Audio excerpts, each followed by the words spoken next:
The topic of this video is training and development, which is the third component of staffing function. Training means learning a special skill to get the perfection in a particular field.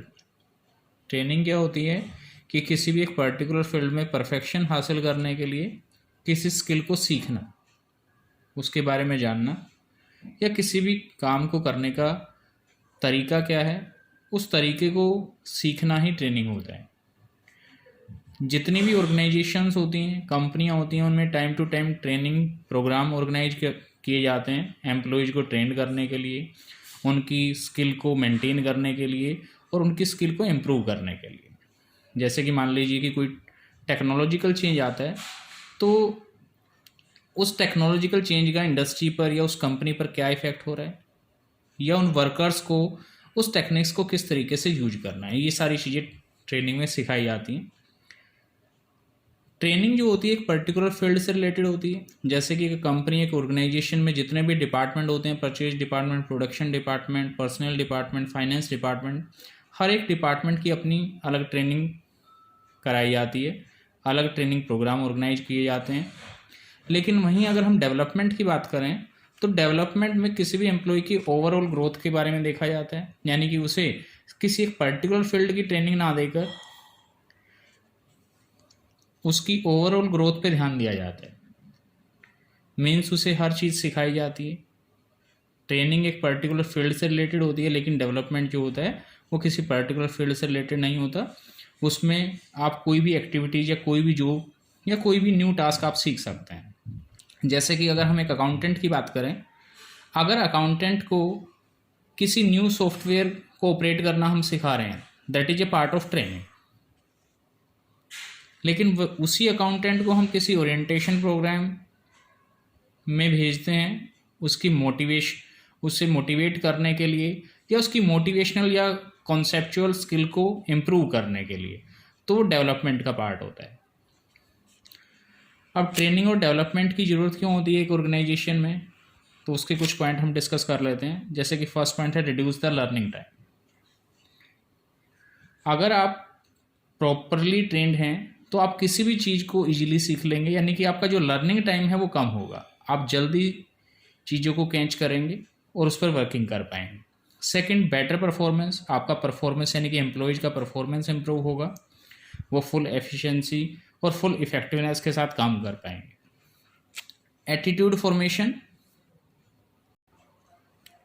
Training से employees में positive attitude create होता है। Means वो organisation को अपना समझते हैं और फुल डिवोशन के साथ काम करते हैं।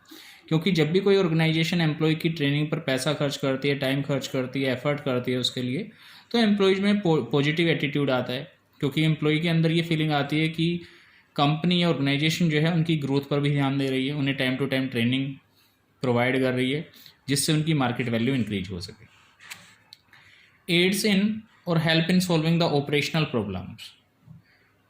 कई बार हमें जो प्रॉब्लम फेस करनी पड़ती है, यानी कि कंपनी में एज एन ओनर, कि एम्प्लॉय जो हैं हमारे रेगुलर नहीं हैं, वो छुट्टियां ज़्यादा लेते हैं, सेटिस्फाइड नहीं है वर्किंग एनवायरनमेंट से, तो कुछ इस तरह की प्रॉब्लम्स हो सकती हैं। ट्रेनिंग के थ्रू हम उनको रिमूव कर सकते हैं।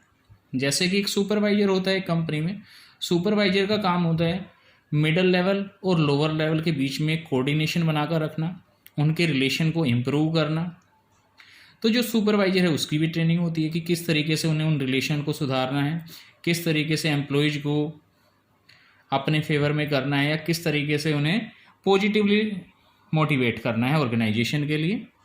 तो ट्रेनिंग की हेल्प से जो वर्कर्स हैं, जो अगर किसी भी रीजन से फर्म के अगेंस्ट या अपोज हो जाते हैं, तो उन्हें समझाया जा सकता है एक सुपरवाइजर के थ्रू, और जो लोअर और मिडल लेवल मैनेजमेंट के बीच में जो रिलेशन है उनको इम्प्रूव किया जा सकता है।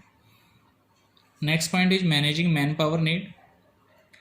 कई बार किसी कंपनी में मान लीजिए कि कोई स्पेशल टेक्निक या स्पेशल टेक्नोलॉजी कोई यूज हो रही है, मशीनें जिन पर हम काम कर रहे हैं वो काफ़ी कॉस्टली हैं, और उन मशीनों पर काम करने के लिए जो वर्कर्स हैं, एम्प्लॉयज़ हैं, वो इजीली मार्केट में अवेलेबल नहीं है उस स्किल्ड के पर्सन। तो हम अनस्किल्ड पर्सन को अपॉइंट करके उन्हें ट्रेनिंग देकर हम वो काम उनसे करवा सकते हैं। तो ट्रेनिंग इसलिए भी बेनिफिशियल है कि जो मैन पावर की ज़रूरत है हमें उसको मैनेज करने में हमारी हेल्प करती है। मान लीजिए कि सेम क्वालिटी सेम स्किल वाले कैंडिडेट अवेलेबल नहीं हैं तो हम अनस्किल्ड पर्सन को अपॉइंट कर लेंगे और उन्हें ट्रेनिंग प्रोग्राम के थ्रू उन चीज़ों को ऑपरेट करना सिखा दें। हेल्प्स टू अडेप्ट चेंजेज, अगर हमें कोई भी चेंज लाना है, किसी भी तरह का चेंज अगर ऑर्गेनाइजेशन में आता है, टेक्नोलॉजिकल चेंज है, सोशल चेंज है, किसी भी तरह के चेंज को हम इजीली इंप्लीमेंट कर पाएंगे with the help of training. Training के बेनिफिट्स की बात करें कि एम्प्लॉय को ट्रेनिंग का क्या क्या फ़ायदा मिलेगा। बेटर करियर ऑप्शंस, यानी कि उन्हें अच्छे करियर ऑप्शन मिलेंगे। जब एक एम्प्लॉय स्किल्ड होंगे तो उनकी मार्केट वैल्यू इंक्रीज होगी। अगर वो ऑर्गेनाइजेशन से मूव करके किसी दूसरी ऑर्गेनाइजेशन में जाते हैं तो उन्हें अच्छा पैकेज मिलेगा, अच्छी सैलरी मिलेगी। अर्निंग मोर, ट्रेनिंग से उनकी अर्निंग भी इंक्रीज होगी। Boost of the moral of employees, employees का मोरल जो है वो इंक्रीज होगा। जब time to time training program उनके ऑर्गेनाइज कराए जाएंगे कंपनी या डिपार्टमेंट की तरफ से तो उनके अंदर एक पॉजिटिव एटीट्यूड आएगा और वो फुल डिवोशन के साथ काम करेंगे। लेस चांसेज ऑफ एक्सीडेंट, अगर हम proper training time to time provide करते हैं वर्कर्स को तो एक्सीडेंट होने के मीन्स मशीन पर काम करते हुए किसी भी तरह का एक्सीडेंट होने के चांसेज कम होंगे क्योंकि स्किल्ड पर्सन जो है अच्छे से चीज़ों को ऑपरेट करना सीख जाएगा। जबकि अगर हम वही काम अनस्किल्ड वर्कर से कराते हैं तो रियल प्लेटफॉर्म पर यानी कि फैक्ट्री एरिया में एक्सीडेंट होने के चांसेस भी ज़्यादा हो जाते हैं।